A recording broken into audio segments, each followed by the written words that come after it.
네, 오늘 말씀 보도록 하겠습니다. 오늘 우리가 함께 살펴볼 말씀은 시편 27편 1절부터 14절까지 말씀입니다.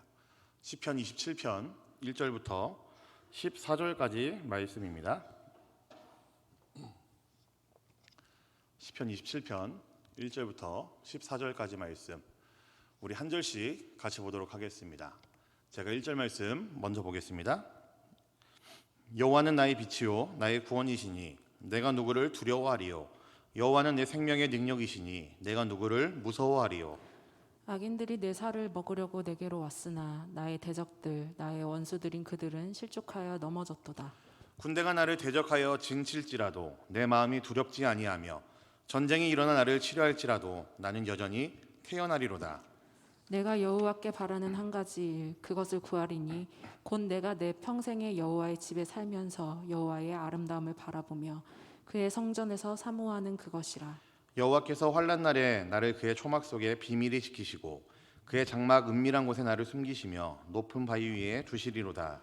이제 내 머리가 나를 둘러싼 내 원수 위에 들리리니 내가 그의 장막에서 즐거운 제사를 드리겠고 노래하며 여호와를 찬송하리로다. 여호와여, 내가 소리내어 부르짖을 때에 들으시고 또한 나를 긍휼히 여기사 응답하소서. 너희는 내 얼굴을 찾으라 하실 때에 내가 마음으로 주께 말하되 여호와여 내가 주의 얼굴을 찾으리이다 하였나이다. 주의 얼굴을 내게서 숨기지 마시고 주의 종을 노하여 버리지 마소서. 주는 나의 도움이 되셨나이다. 나의 구원의 하나님이시여 나를 버리지 마시고 떠나지 마소서. 내 부모는 나를 버렸으나 여호와는 나를 영접하시리이다. 여호와여, 주의 도를 내게 가르치시고 내 원수를 생각하셔서 평탄한 길로 나를 인도하소서. 내 생명을 내 대적에게 맡기지 마소서. 위증자와 악을 토하는 자가 일어나 나를 치려함이니이다. 내가 산자들의 땅에서 여호와의 선하심을 보게 될 줄 확실히 믿었도다. 너는 여호와를 기다릴지어다. 강하고 담대하며 여호와를 기다릴지어다. 아멘.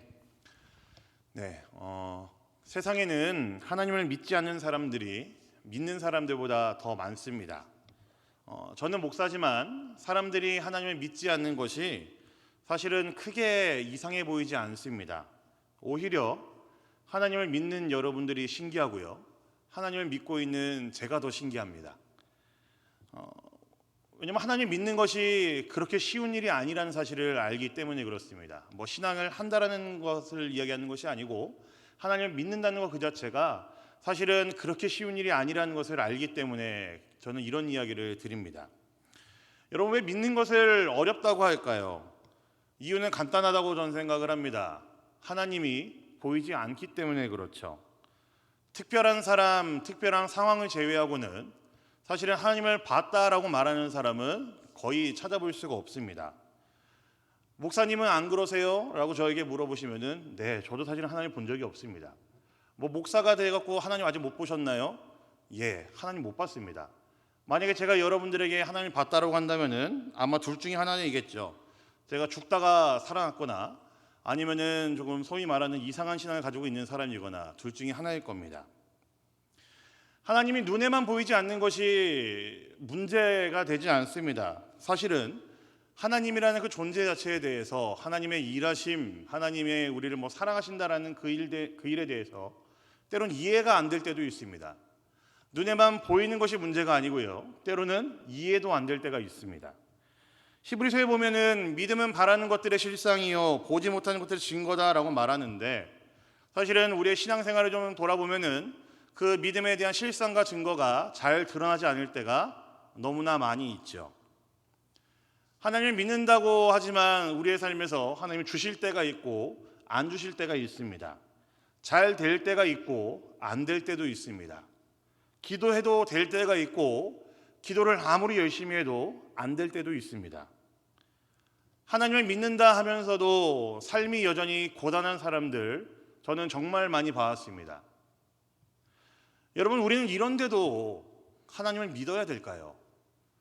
우리의 신앙을, 우리의 믿음이 이렇게 어렵고 힘든 길이라고 하는데, 정말 이렇게 답을 내릴 수가 있는데 우리는 이런데도 하나님을 믿어야 되겠습니까? 성경에서 믿음의 인물 하면은 단연 먼저 떠오르는 사람은 아브라함이죠. 아브라함은 자녀가 없었습니다. 지금 시대도 그렇지만 이때 당시 고대에 자녀가 없었다라는 이야기는 당시 문화적으로도 굉장히 힘들었을 것이고 아마 지금 시대에 자녀가 없다라는 것보다 몇 배, 몇십 배년 더 힘든 일을 아마 아브라함과 그의 가족들은 겪어야 됐을 겁니다. 그런데도 아브라함은 하나님을 믿었습니다. 오죽했으면 그의 별명이 무엇이죠? 믿음의 조상입니다. 하나님이 어느 날 나타나셔서 너는 본토 친척 아비 집을 떠나 내가 가라는 곳을 가라라는 이 말씀을 들었을 때 아브라함은 묻지도 따지지도 않고 떠났습니다. 그의 믿음이었죠. 아브라함이 75세 되던 해에 하나님께서 아브라함을 찾아오셔서 내가 너에게 자녀의 축복을 약속하겠다라고 이야기를 하셨을 때에 아브라함은 그 약속을 믿었습니다. 75세라는 것은 인간적으로도 굉장히 이제 자식을 가질 수가 없는 나이이고 육체적으로도 가망성이 없는 나이입니다. 그럼에도 불구하고 아브라함은 하나님의 그 약속을 믿었죠.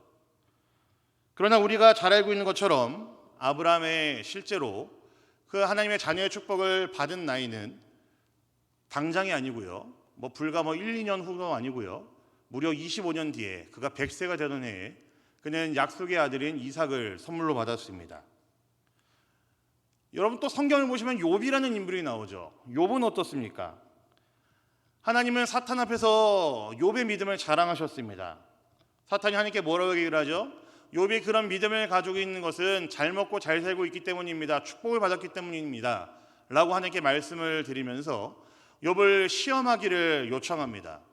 하나님께서 사탄의 그 시험을 허락하셨죠. 물론 욥기에 대해서 할 얘기가 많지만 간단하게 말하면 아마 잘 알고 있을 겁니다. 욥이 갖고 있던 것들 다 잃었을 때 그의 자녀들이 다 죽었고 그가 누리던 모든 것들이 전부 다 흩어져 버렸을 때 심지어는 그의 아내조차 하나님을 욕하고 그냥 죽어버리라고 저주 아닌 저주를 내뱉었을 때조차 욥은 하나님을 의지했습니다.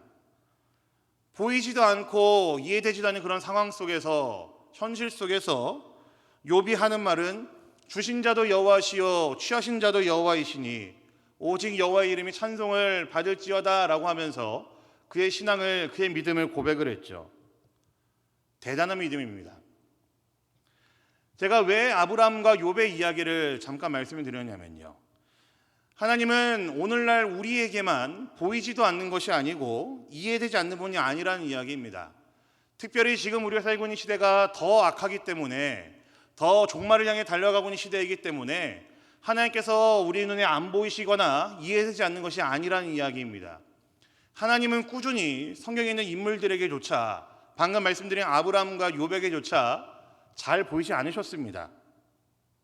욥에게도 동일하죠. 오늘 우리가 읽은 시편 27편 사실은 이 말씀 가지고 할 얘기들이 많이 있는데 오늘은 좀 제가 다른 포인트에만 집중을 해서 이야기를 하려고 합니다. 이 시편 27편의 저자인 다윗도 우리가 잘 아는 것처럼 하나님을 잘 믿는 사람이었죠. 다윗에게는 하나님이라는 분은 잘 보이지 않는 분이었습니다.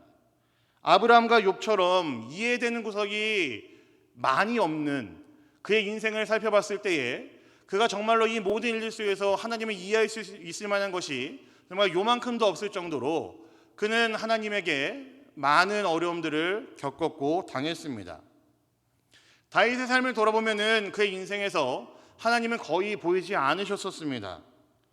그의 기도에 응답하신 것보다는 대부분 숨어 계셨고 다윗에게 하나님은 잘 보이지 않는 분이었었습니다. 오늘 말씀 9절을 보면 다윗이 이것을 이야기하고 있습니다. 우리 오늘 말씀 9절을 같이 한번 보겠습니다. 9절 보겠습니다. 시작. 주의 얼굴을 내게서 숨기지 마시고 주의 종을 노하여 버리지 마소서. 주는 나의 도움이 되셨나이다. 나의 구원의 하나님이시여 나를 버리지 마시고 떠나지 마소서. 맨 처음에 이런 표현이 나오죠. 주의 얼굴을 내게서 숨기지 마소서라는 고백이 나옵니다. 하나님이 다윗에게 뭘 숨기고 있죠? 얼굴을 숨기고 있습니다. 시기가 언제인지 우리가 뚜렷하게 짐작할 수는 없지만 적어도 이런 표현을 쓴 것을 생각해 보면은 다윗이 아마 굉장히 어려움 가운데 있을 때 쓴 시가 분명합니다. 그가 고난 중에 있을 때에 그가 영적으로 정신적으로 혹은 또한 육체적으로 큰 어려움 가운데 있을 때에 그가 쓴 시임이 분명합니다. 그러니까 하나님 왜 저에게 얼굴을 보이지 않으십니까? 라고 다윗은 고백을 할 수 있는 것이죠. 근데 재밌는 게 뭐냐면요, 그 바로 윗절인 8절입니다. 우리 8절도 한번 볼까요? 8절 함께 보겠습니다. 시작. 너희는 내 얼굴을 찾으라 하실 때에 내가 마음으로 주께 말하되 여호와여 내가 주의 얼굴을 찾으리이다 하였나이다. 재밌는 게 뭐냐면은 하나님 참 이상하십니다. 8절에서는 내 얼굴을 찾으라라고 명령을 하셨어요. 그런데 바로 그 다음 9절에서는 다윗이 하나님 얼굴을 찾을 수가 없습니다라고 고백을 하고 있다고요. 어떤 느낌이십니까? 저는 이 말씀 8절 9절 보니까요, 전 그런 느낌이었습니다. 하나님이 다윗과 숨바꼭질하고 있다라는 느낌이 좀 들었습니다. 내 얼굴을 찾으라라고 명령을 하시는데 다윗은 9절에서 하나님 못 찾겠습니다라고 이야기를 하고 있다고요. 너무너무 힘들어요 하나님, 그런 고백을 하고 있어요. 제가 아이들을 키우다 보니까 벌써 이게 한 놈도 아니고 세 놈 키우다 보니까 저는 재밌지가 않은데 재밌게 놀아줘야 될 때가 있습니다. 이거 되게 곤욕스러운 일이에요. 되게 힘든 일이에요. 저는 애들은 수준이 안 맞으니까 재밌지가 않거든요. 근데 얘네들한테는 재밌게 놀아줘야 되고 뭐 그렇게 크게 수준이 높진 않지만 무엇인가를 해줘야 될 때가 있습니다. 근데 그 중에 하나가 숨바꼭질입니다. 뭐 이제 첫째 녀석과는 아직 이제 이 녀석이 좀 많이 컸기 때문에 할 수는 없지만 뭐 대단한 것도 아니죠. 그냥 애들 보는 앞에서 그냥 슝 하고 아빠 없다 그러고 어디가로 이렇게 후다닥 뛰어가면은 끝입니다. 근데 이것도 사실은 애들이나 재밌지 제가 재밌진 않습니다. 그래도 어떻게 해요? 애들을 봐줘야 되니까 해야 되죠. 그래서 제가 슝 아빠 없다 그러고 이렇게 후다닥 사라지면은 애들이 저를 찾는데 사실 아직도 잘 못 찾습니다. 여기 갔다가 저기 갔다 막 뒤뚱뒤뚱 거리면서 여기 쑤시고 저기 쑤시고 다니면서 저를 찾는다고 돌아다닙니다. 제가 우리 아이들보다 지능이 더 높기 때문에 더 똑똑하기 때문에 그런 것일 수도 있지만 아직까지 아이들은 저를 그렇게 쉽게 금방 찾아낼 수가 없습니다. 만약 제가 나쁜 아빠라고 한다면은 애들이랑 놀기 귀찮으니까 아까 말했잖아요. 저한테는 재밌지도 않은 일을 재밌게 놀아줘야 되는 게 힘든 일이라고. 제가 만약에 나쁜 아빠라고 한다면은 놀기 귀찮으니까 숨는다 그러면서 어디 못 찾는 곳에 가서 제가 낮잠을 자거나 아니면 아빠 숨는다 그러면서 바로 문 열고 이제 나가서 들어오지 않는다고 한다면은 아마 저는 분명히 나쁜 아빠가 맞을 겁니다. 근데 제가 적당한 때에 그렇게 하지 않고 어떻게 하겠습니까? 짠! 아빠 여기 있지 하고 나타나고요. 일부러 아이들이 보이는 곳에 충분히 알만한 곳에 제가 얼굴만 감춰놓고 엉덩이를 뒤로 쑥 빼놓은 채 숨어 있을 때도 있습니다. 찾아보라는 거죠. 찾아도 된다라는 이야기이죠. 이게 참 별거 아닌데 아빠가 짠 하는 것에 아이들은 기뻐하고 자기들이 아빠가 이미 찾으라고 몸뚱아리를 거의 다 드러낸 것을 본 것에만 불과한데도 자지러지게 좋아하고 굉장히 기뻐합니다. 이렇게 해주면 저는 좋은 아빠가 되는 거죠. 원래 아이들과의 숨바꼭질은 이렇게 합니다. 정말 죽일 듯이 못 찾게 하듯이 아예 숨어버리는 것을 아이들과는 숨바꼭질을 하지 않습니다. 그런데 우리 하나님이 다윗과 숨바꼭질을 마치 이렇게 하시는 것 같아요. 꼭꼭 숨어 계시고요. 다윗은 못 찾겠습니다 하나님 이러고 있습니다. 여러분 그렇다면 하나님은 나쁜 아빠, 나쁜 하나님이라고 우리가 말할 수 있을까요? 우리가 그냥 인간적인 생각으로 만약에 나필두가 그렇게 했다고 그러면은 아마 여러분 속으로 그렇게 생각했을 거예요. 저 인간 진짜 나쁜 아빠네라고 생각했을 게 뻔합니다. 근데 적어도 다윗에게는 하나님은 그런 분이 아니었습니다. 꼭꼭 숨어서 보이지 않는 하나님이지만 나 찾아봐라 라고 명령하셨고 찾았는데도 안 보이는 하나님이었지만 다윗에게는 여전히 하나님은 신뢰할 만한 아빠였었고 신뢰할 만한 아버지였음을 그의 시를 통해 우리는 확인을 할 수가 있습니다. 9절에서 다윗은 하나님의 얼굴이 보이지 않습니다. 못 찾겠습니다 라고 고백을 했다고 얘기를 했습니다. 그가 그만큼 어려움 가운데 있는 것이고 하나님의 은혜를 조금 더 생각할 수 없을 정도로 그런 피폐함 가운데 있다라는 뜻이지요. 그런데 1절에서 다윗이 어떻게 고백을 하냐면요, 이렇게 고백을 합니다. 우리 1절 말씀도 한번 같이 볼까요? 1절입니다. 시작. 여호와는 나의 빛이요 나의 구원이시니 내가 누구를 두려워하리요 여호와는 내 생명의 능력이시니 내가 누구를 무서워하리요. 다윗에게 여러분 두려움이라는 감정, 무서움이라는 감정, 불안함이라는 감정이 혹시 느껴지십니까? 전혀 느껴지지가 않죠. 다윗에게는 여전히 하나님은 이해할 수 없는 하나님이었습니다. 보이지 않는 하나님, 하나님 보이지 않습니다. 어찌 그렇게 잘 숨어 계십니까? 못 찾겠습니다. 라고 말할 수밖에 없는 하나님이었지만, 이해할 수 없는 하나님이었지만 그는 하나님을 이해할 수 있는 믿음이 분명히 있었습니다. 그렇기 때문에 자신은 이해할 수 없는 고통과 어려움 가운데 있지만 이 일로 인해서 자신이 영 죽지 않을 거라는 확신이 있었고, 이 일로 인해서 하나님이 나를 버리신 것이 아니다라는 분명한 확신이 그에게 있었다라는 것이죠. 교회에서 설교와 성경 공부 그리고 말씀 묵상 같은 것을 이야기할 때에 주로 좀 자주 사용하는 단어가 있습니다. 그건 바로 귀납적, 귀납법적이라는 단어입니다. 우리 교회에서도 특히 자주 사용하는 단어죠. 말씀 묵상 같은 거 이야기할 때 우리는 귀납적 말씀 묵상을 이제 배우고 익히는데 좀 앞장서는 교회 중에 하나입니다. 특히나 제자훈련이랑 이제 사역훈련 같은 것들을 받으신 청년들에게는 더 익숙한 단어가 바로 귀납적이라는 단어이라 생각을 합니다. 귀납적이라는 단어의 뜻은 이런 거죠. 여러 가지 증거들, 어떤 논리적인 설계와 설명들이 있는데 이것들을 전부 다 종합해서 누구도 반박할 수 없는 결과를 도출해내는 것이 귀납적이라는 단어의 뜻입니다. 여러 가지 많은 증거들, 빼도 박도 못하는 증거들, 자료들, 그리고 여러 가지 논리들을 가지고 결론을 도출해내는 겁니다. 반박할 수가 없습니다. 그 정도의 자료들과 논리들이 뒷받침되어 있다고 하면은 그 결론에 대해서, 결과에 대해서 반박할 수가 없죠. 여러분 그렇게 안 보이시겠지만 제가 생각보다 논리적인 사람입니다. 분위기 어떻게 하지? 네, 저는 생각보다 논리적인 사람이고요. 논리적인 대화, 논리적인 어떤 이야기들을 좋아하는 사람입니다. 네, 고개 안 끄덕이시면 저 설교 안 할 거예요 이제. 네, 감사합니다. 네. 그런 저에게 있어서 정말로 좋은 이제 신학할 수 있게 만드는 툴이라고 한다면은 이 귀납적인 방법들이 맞고요. 그런 저에게 있어서 설교를 준비하거나 말씀 묵상을 할 때에 큰 도움을 주는 것은 바로 이 방법들이 맞습니다. 그러나 하나님을 믿는 믿음과 하나님을 알아가는 것들은 조금만 더 생각해 보면요, 사실은 논리적으로 다 설명되지 않을 때가 더 많이 있다는 것을 알 수가 있습니다. 그러니까 우리의 믿음, 하나님을 신앙한다는 것은 귀납적이지 않을 때가 많다라는 이야기이죠. 제가 그렇다고 해서 논리와 귀납을 부정하는 것이 아닙니다. 필요 없다라는 이야기가 아니고요. 우리 인간의 논리와 그리고 우리 인간들의 어떤 생각들을 뛰어넘어서 하나님에 대한, 믿음에 대한 결론들을 내릴 수가 있다라는 이야기입니다. 아무리 우리가 많은 증거들을 들이밀어도, 우리가 아무리 많은 논리적인 진술들을 한다고 할지라도 우리는 하나님께서 우리가 허락하신 그 믿음을 설명하지 못할 때가 더 많이 있다라는 이야기이죠. 사실 믿음은요, 우리의 이해와 논리와 증거를 벗어나는 영역이라고 해도 틀리지가 않습니다. 여러분 저는 아직도 목사가 된 지 이제 한 5년 됐고 사역을 한 지 10년이 넘었고요. 예수 믿은 지는 한참 됐는데 저는 아직도 왜 하나님이 아브라함에게 자녀의 축복을 이야기하시고 바로 주시지 않고 25년이 지나고 난 다음에 주셨는지 저는 아직도 설명을 할 수가 없습니다. 저는 아직도 왜 하나님이 다윗을 힘들게 했고 다윗이 스스로 고백하는 것처럼 하나님 어디 계십니까?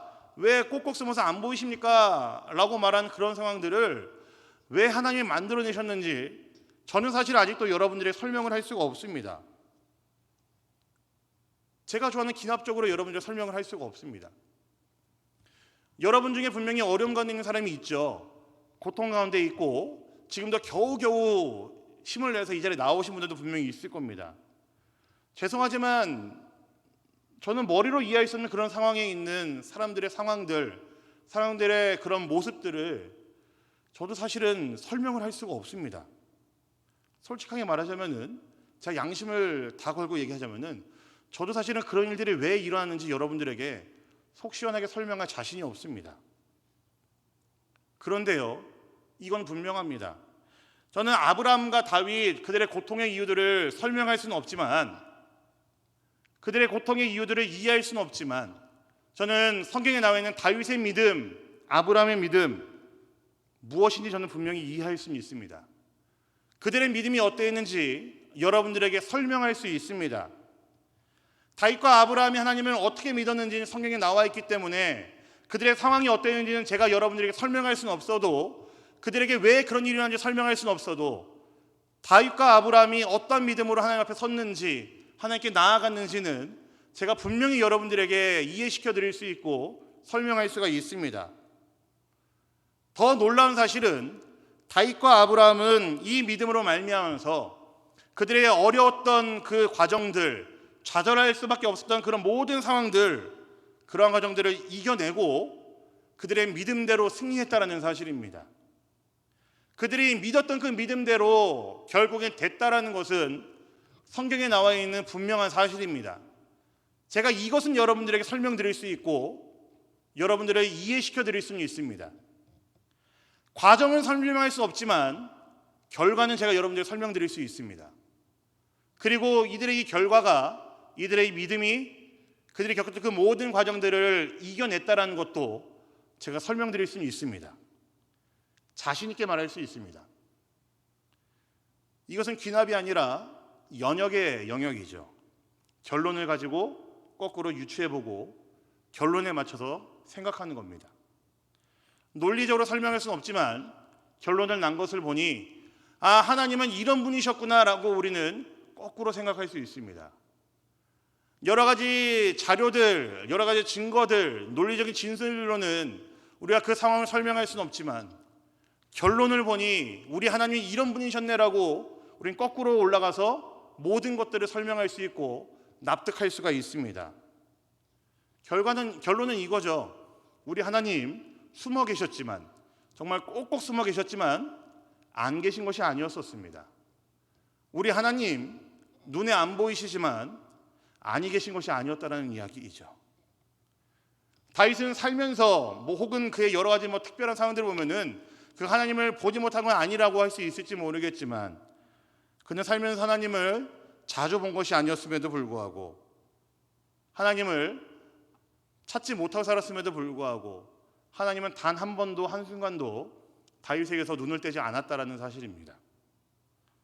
제가 왜 이것을 여러분들에게 말씀드릴 수 있을까요? 결론이 그걸 말해줍니다. 다윗의 고백이 그것을 이야기해 주죠.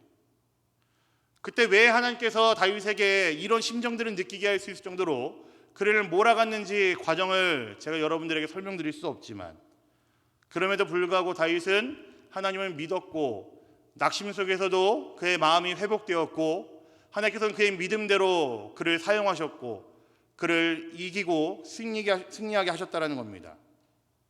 하나님이 숨어 계신 것 같지만, 눈에 보이진 않지만 진짜 하나님이 살아계신 분이시고 다윗을 지키고 계시다는 사실을 분명히 알 수 있는 것은 다윗의 이 고백들이 진짜 그의 기쁨이 반영되어 있고 그의 확신이 반영되어 있다는 것을 보면은 우리는 분명히 하나님이 다윗과 함께 있었다는 것을 알 수가 있습니다. 다윗은 숨어 계신 하나님이지만, 그 하나님을 찾을 수 없지만 그럼에도 마치 눈에 보이는 것처럼 믿었습니다. 참 희한하게도 그 믿음이 정말로 하나님을 본 것과 같은 그런 결과들을 보여줬다라는 거죠. 우리는 하나님이 보이지 않을 때 많은 조바심이 납니다. 두렵고 불안합니다. 열심히 믿음 생활하고 말씀 보면서 그 안에서 은혜를 공급받고 있다고 했지만 어떤 순간이 왔었을 때에 마치 그런 것들 중에 하나님을 보는 것처럼 우리는 생각을 했지만 어느 순간 하나님이 보이지 않는다고 느껴질 때에 우리는 많은 조바심이 나죠. 그래서 그 하나님이 원래 있어야 되는 자리에다가 우리는 좀 살면서 경험한 것들, 살면서 꿈꾸는 것들, 쫓아야 되는 것들을 살포시 그 하나님의 자리에다가 올려놓을 때가 많이 있습니다. 어떨 때는 소비를 통해서 그 하나님의 자리를 메꾸려고 할 때가 있죠. 어떨 때는 사랑을 통해서 그 자리를 메꾸려고 할 때가 있습니다. 여기서 말하는 사랑이라는 것은 이성적인 사랑이고 연애를 이야기하는 것이고 어떤 불규칙하고 그런 모든 것들을 통틀어서 이야기하는 겁니다. 또 어떨 때는 다른 사람들로부터 인정받는 것에 몰두해서 하나님이 원래 있어야 되는 자리를 메꾸려고 할 때가 많이 있죠. 이게 별거 아닌 걸로 생각할 수가 있겠지만 이 땅을 살아가는 그리스도인들에게 찾아오는 아주 심각한 우상들 중에 하나가 바로 제가 방금 말씀드린 이러한 것들입니다. 소비, 사랑, 그리고 인정받으려는 욕구들, 여러 가지 많은 것들이 사실은 우리 그리스도인들을 시시때때로 공격하고 있는 이 시대의 우상들이죠. 출애굽한 지 얼마 되지 않았을 때에 하나님과 모세가 보이지 않자 두려움에 떨게 된 아론과 이스라엘 백성들이 했던 것을 생각해 보면은 우상이 무엇인지 분명히 알 수 있습니다. 그들이 무엇을 만들었죠? 금송아지를 만들었습니다. 근데 여러분 오해하지 말아야 됩니다. 이 금송아지가 그들이 알고 있는 어떤 이방 종교의 신의 모습을 본뜬 것이 아니고요. 그것을 만들고 난 다음에 아론이 한 것이 무엇이냐면요. 저 금송아지를 보면서 너희를 애굽 땅 종되었던 곳에서 이끌어낸 여호와다 신이다라고 이야기를 했습니다. 그러니까 하나님이 안 보이니까 그 하나님의 자리를 어떤 무엇인가로 대체해놨다라는 이야기입니다. 교묘하게 하나님의 자리를 다른 무엇인가로 바꿔치기 할 때가 많이 있습니다. 우리는 그렇게 삽니다. 하나님이 눈에 안 보인다고 조바심을 내고 불안해하고 두려워하면서 그 자리를 다른 무엇인가로 바꿔놓을 때가 많이 있다라는 거죠. 하지만 성경에서 말하는 것은 무엇입니까? 굳이 그럴 필요가 없다라는 겁니다. 하나님은 잠깐 안 보이시는 것이지, 물론 잠깐이라는 게 우리의 인생 전체가 될 수도 있겠지만 하나님은 그저 잠깐 안 보이시는 것이지 사라진 것이 아니라는 이야기이죠. 우리들의 눈에만 안 보이는 것이지 하나님은 분명히 있다라는 것이죠. 우리의 눈에 안 보여서 하나님 죽으신 거 아니야 라고 생각할 수 있겠지만 하나님은 그런 분이 아니시고 분명히 살아계신 하나님이라는 것이죠. 하나님은 지금도 우리 눈에 보이지 않지만 여전히 우리를 향한 그 사랑과 자비의 눈길을 떼지 않으시고 우리를 지키고 계시고 사랑하고 계시고 돌보시고 계시다라는 것이죠. 성경에서 말하는 것은 이겁니다. 우리는 결과와 결론을 알기 때문에 거꾸로 올라갈 수가 있습니다. 당장 우리의 상황, 우리의 모습 너무나 두렵고 이해되지 않지만 우리는 결과와 결론이 있기 때문에 거꾸로 그 과정들을 이겨낼 수 있고 승리할 수가 있습니다. 그렇다면 여러분, 가장 중요한 답이 남았습니다. 하나님이 안 보이실 때에, 안 보이시는 것처럼 느껴질 때에 우리가 해야 되는 가장 중요한 일이 무엇일까요? 간단합니다. 믿는 겁니다. 하나님의 살아계심을, 하나님이 우리와 함께 계심을, 하나님이 우리를 지키고 계심을, 하나님이 선하시다는 사실을 믿는 겁니다. 하나님 저 다 알아요. 저 돌보고 계시죠. 저 보고 계시죠. 졸지도 않고 숨어 계시면서 저 지켜주고 계시죠. 이 마음으로 믿는 겁니다. 이게 우리가 해야 되는 일이라는 거죠. 오늘 말씀 마지막 절 함께 보도록 하겠습니다. 14절입니다. 같이 보겠습니다. 시작. 너는 여호와를 기다릴지어다. 강하고 담대하여 여호와를 기다릴지어다. 하나님을 이해하려고 하는 것보다 하나님을 기다리려고 하는 다윗의 마음을 읽을 수가 있습니다. 머리로는 그의 상황들을 이해할 수 없지만 다윗의 확신은, 다윗의 마음가짐은, 자세는 무엇이죠? 하나님 기다리는 겁니다. 어려운 일을 당할 때에, 머리로 이해할 수 없는 그런 일들을 당할 때에 하나님만 잠잠히 바라고 기다리는 것, 이것이 바로 믿음이죠. 이해하려고 하는 것도 아니고 설명하려고 하는 것도 아닙니다. 그냥 하나님을 믿고 그 믿음의 끈을 놓지 않는 것이 믿음입니다. 저는 하나님이 보이지 않을 때가 우리의 하나님을 믿을 수 있는 가장 최고의 순간이고 가장 최고의 타이밍이라고 저는 믿고 있습니다. 생각합니다. 그때의 믿음이야말로 우리가 겪고 있는 고통과 어려움 속에서 우리를 구원할 수 있습니다. 그때의 믿음이야말로 우리의 삶을 승리로 인도할 수 있는 믿음입니다. 다윗이 그러했습니다. 귀납적으로는 그의 상황과 그가 겪는 고난에 대해서는 설명할 수 없지만 연역적으로 봤을 때에 그가 내리는 결론들, 그가 내리는 고백들을 봤을 때에 그가 하나님 믿었을 때 어떤 결과들을 얻었었는지, 그가 하나님 믿는다라고 고백했을 때, 기쁨과 확신 속에 고백했을 때에 그를 쥐어짜고 있던 그 모든 과정들을 거꾸로 이겨나가며 그가 이겨냈었다는 사실을 우리는 확인을 할 수가 있습니다. 여러분, 하나님이 보이지 않을 때에 하나님을 믿지 않는 것은요, 너무나 당연한 일입니다. 세상은 그렇게 살고 있고 세상은 그렇게 말하니까요. 그래서 제가 여러분들에게 신기하다고 얘기를 하는 겁니다. 아직도 이 세상은 하나님을 믿지 않는 사람들이 더 많거든요. 그들은 당연하다고 생각합니다. 보이지 않으니까요. 그러나 하나님이 보이지 않을 때에 하나님을 믿는다라고 고백할 수 있고 우리의 믿음으로 나아갈 수 있는 것은 저는 분명히 축복이라고 생각합니다. 그런 의미에서 이 자리에 나와 있는 모든 청년들은요, 정말로 축복의 사람들이에요. 남들은 보이지 않는다라고 하지만, 그래서 하나님을 믿지 않지만, 여러분들은 그 눈에 보이지 않는 하나님을 어떻게든 믿기 위해, 붙잡기 위해, 붙들기 위해 이 자리에 나왔으니까요. 이스라엘의 스포츠 심리학자 마이클 바엘리라는 사람이 있습니다.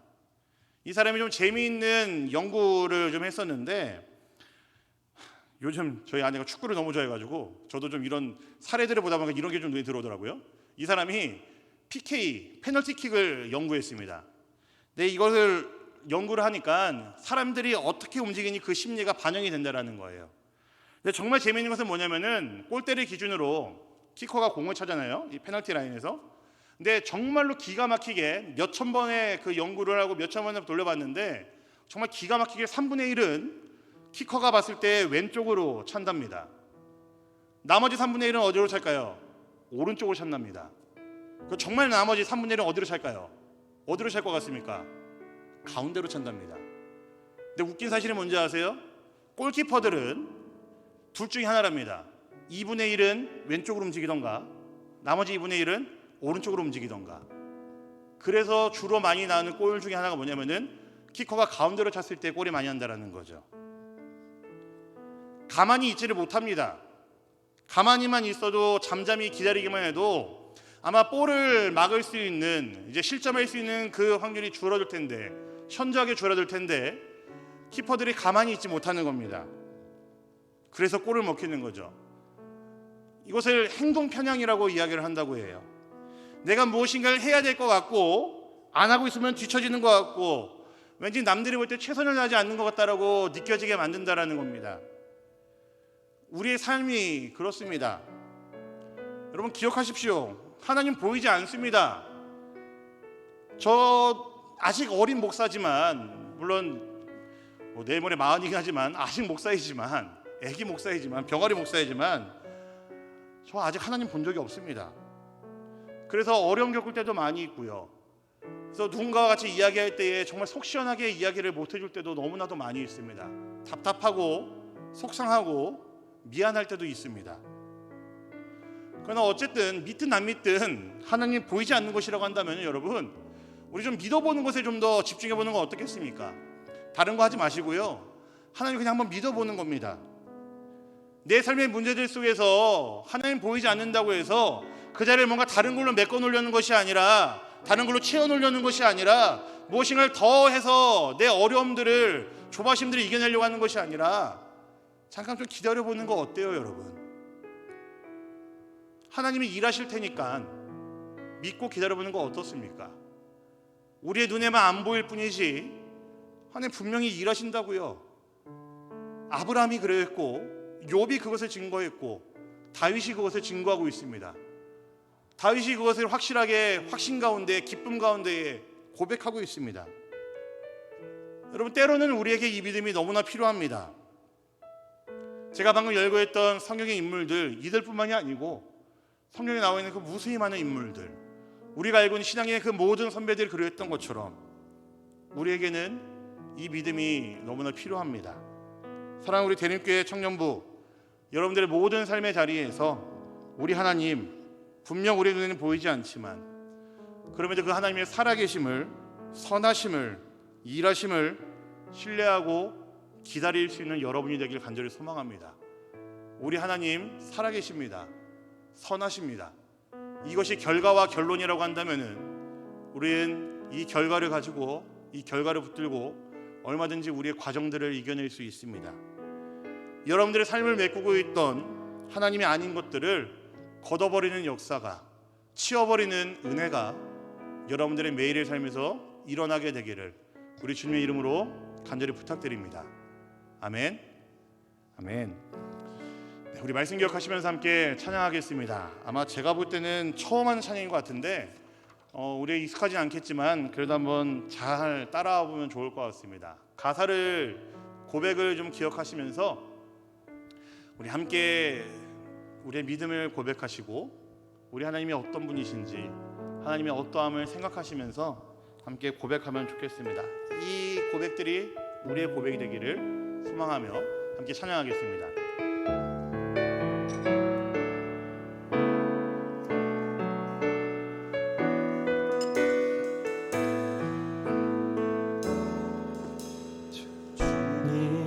제 마음이 너무 둔해서 주님을 볼 수 없습니다. 이 땅에 속하여 이 땅에 속하여 이 땅만 보다가 주님 손을 놓쳤습니다. 나는 나그네로 왔는데 나는 나그네로 왔는데 왜 주저앉게 되었나. 나는 정직인데 언제부터 내 삶의 주인이 되어버렸나.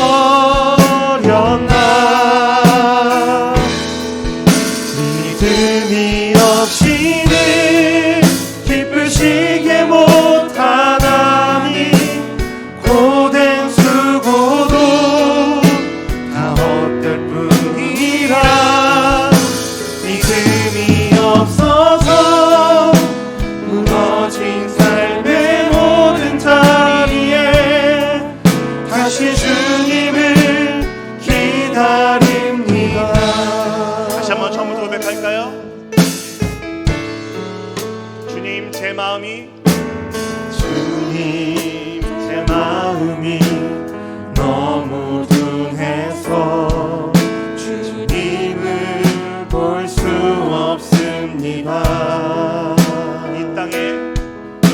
이 땅에 속하여 이 땅만 보다가 주님 손을 놓쳤습니다.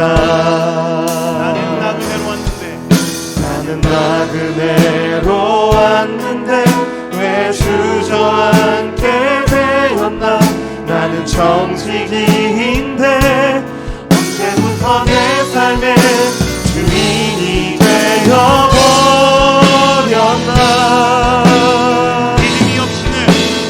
믿음이 없이는 기쁘시게 못하나니 고된 수고도 다 헛될 뿐이라.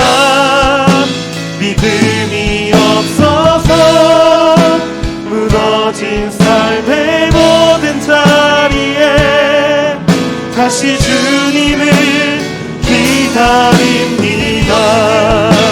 믿음이 없이는 기쁘시게 못하나니 고된 수고도 다 헛될 뿐이라. 믿음이 없어서 무너진 삶의 모든 자리에 다시 주님을 마지막으로 한 번 더 고백합니다. 믿음이 없이는 기쁘시게 못하나니 고된 수고도 다 헛될 뿐이라. 믿음이 없어서 무너진 삶의 모든 자리에 다시 주님을 기다립니다. 아멘. 우리 이 시간 함께 말씀 기억하면서 기도하겠습니다. 우리의 마음이 너무 둔할 때가 많이 있죠. 우리 하나님 안 보이신다고 해서 그 일로 조바심 내고 우리가 안달이 나서 우리가 할 수 있는 아는 것들로 그 하나님의 자리를 채우려고 할 때가 많이 있습니다. 찬양의 가사로 고백했던 것처럼 우리의 눈은 여전히 이 땅만 향하고 있어서 하나님을 찾을 생각하지 않고 하나님이 어디 계신지 볼 생각하지 않고 우리는 여전히 이 땅의 것들만 쫓아 살 때도 많이 있습니다. 우리 시간 함께 기도할 때에 주님, 나의 이러한 삶의 모습들을 모두 다 밀어놓고 뒤로 미루고 참으로 주께 주신 그 믿음만을 가지고 주를 붙들길 원합니다 라고 함께 고백하면 좋겠습니다. 주님, 우리에게 믿음을 주셨습니다. 그게 때로는 패배하는 믿음으로, 그게 때로는 주 앞에서 잠들 수 있는 믿음으로, 주의 살아계심을 확신하고 우리가 정말로 기뻐하면서 주를 기다릴 수 있는 그 믿음으로 우리가 나아갈 수 있도록 주께서 우리에게 믿음을 주셨습니다. 우리가 이 믿음을 가지고 사용하면서 이 땅을 살아갈 때에 우리의 삶을 뒤덮고 있는 그 모든 것들을 우리의 삶을 쥐락펴락하는 그 모든 것들을 이겨낼 수 있는 그 믿음을 우리에게 허락하여 주시옵소서. 우리가 갖고 있는 이 하나님이 선하시다, 하나님이 살아계시다라는 결과로 우리의 모든 과정들을 이겨낼 수 있는 그 믿음을 우리에게 허락하여 주시옵소서. 우리 그런 간절한 마음을 가지고 이 시간 함께 말씀 기억하시면서 함께 한 마음으로 한 뜻으로 기도하며 나가도록 하겠습니다. 함께 기도하겠습니다.